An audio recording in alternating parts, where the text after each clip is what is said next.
Welcome to our channel BA learning. অবশেষে প্রায় দীর্ঘ ৮ বছর অপেক্ষার পর জট কাটল ২০১৬ সালের আপার প্রাইমারি রিক্রুটমেন্টের উপর। আপনারা সকলেই জানেন ২০১৬ সালে যে আপার প্রাইমারি রিক্রুটমেন্টটি শুরু হয়েছিল সেটি আদালতে বিভিন্ন কেসে জর্জরিত ছিল। অবশেষে সেই সব কেসের জট কাটল এবং এসএসসিকে আপার এই যে আপার প্রাইমারি নিয়োগ করার সবুজ সংকেত প্রদান করলো কলকাতা হাইকোর্ট। চলুন এই বিষয়ে বিস্তারিত জেনে নিই।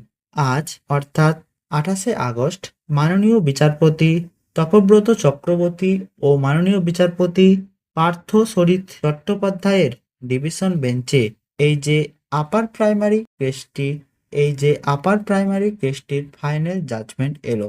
এই জাজমেন্টে বলা হয়েছে যে ১৪,০৫২ সিটের যে আপার প্রাইমারি রিক্রুটমেন্ট সেটি আগামী ২ মাসের মধ্যেই সম্পূর্ণ করতে, অর্থাৎ আগামী ২ মাসের মধ্যেই আপার প্রাইমারির এই রিক্রুটমেন্ট প্রসেসটি শেষ করতে হবে।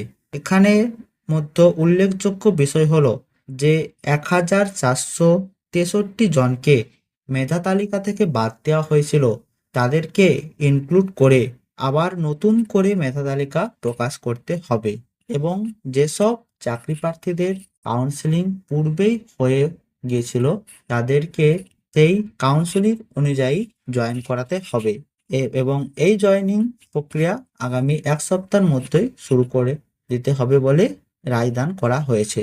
তো এই মুহূর্তে আপার প্রাইমারি চাকরি প্রার্থীদের জন্য এটা খুবই একটা খুশির খবর এবং যেসব প্রার্থীরা এই প্যানেলভুক্ত আছেন তাদেরকে অসংখ্য অভিনন্দন জানাই। তো আজকের এই আপডেট এই পর্যন্তই। ভিডিওটি ভালো লাগলে একটি লাইক করে দেবেন এবং চ্যানেলটিকে সাবস্ক্রাইব করে দেবেন।